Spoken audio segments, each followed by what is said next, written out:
Bienvenue dans le Seigneur. Le thème de l'exhortation aujourd'hui, c'est le regard de Dieu envers l'homme.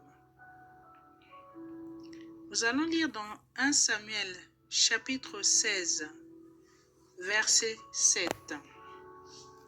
Que dit la parole de Dieu? L'Éternel dit à Samuel, « Ne prends point garde à son apparence et à la hauteur de sa taille, car je l'ai rejeté. L'Éternel ne considère pas ce que l'homme considère. L'homme regarde à ce qui frappe les yeux, mais l'Éternel regarde au cœur. »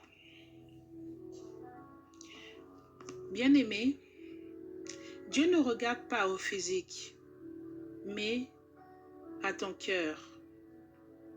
Tu peux être belle comme Dalila, mais avoir un cœur impur devant Dieu. Là-haut au ciel, ton physique sera différent que celui de la terre.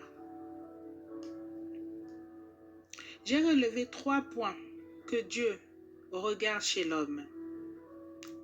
Tout d'abord, il regarde la foi, parce que c'est une fervente assurance. Il regarde ton cœur, parce qu'il contient des émotions.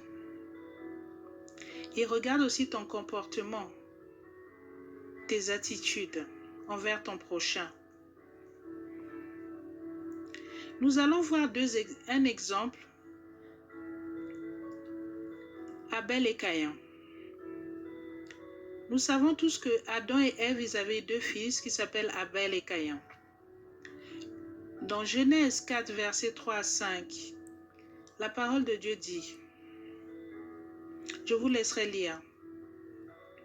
Dieu a trouvé grâce au présent d'Abel, les premiers-nés symboliques.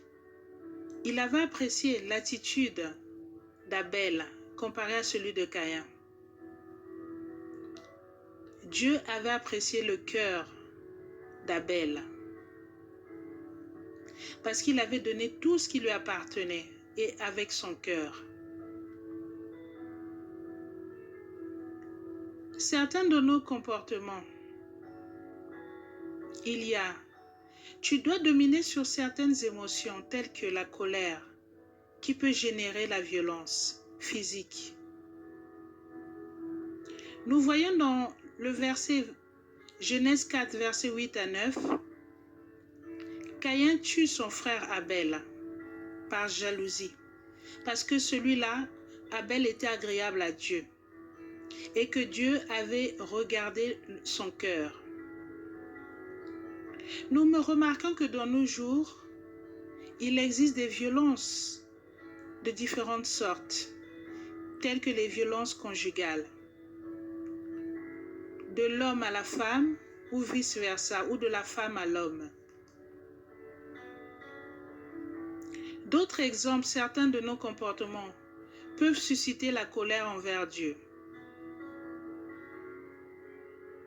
Nous devons nous poser la question sur les changements tels que physiques par exemple. Certains chrétiens pratiquent de la chirurgie, font des tatouages, des piercings, mais nous ne nous sommes pas posé la question, qu'en pense Dieu face à ces comportements-là?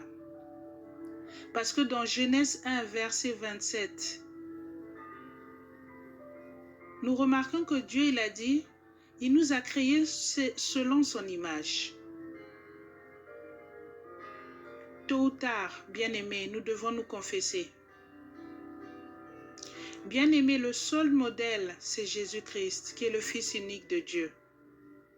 Christ de Nazareth. Il a eu toutes les qualités du monde pour plaire à Dieu. Toi et moi sommes concernés par cette exhortation. Nous devons examiner nos cœurs et nous demander qu'en pense Dieu face à nos attitudes.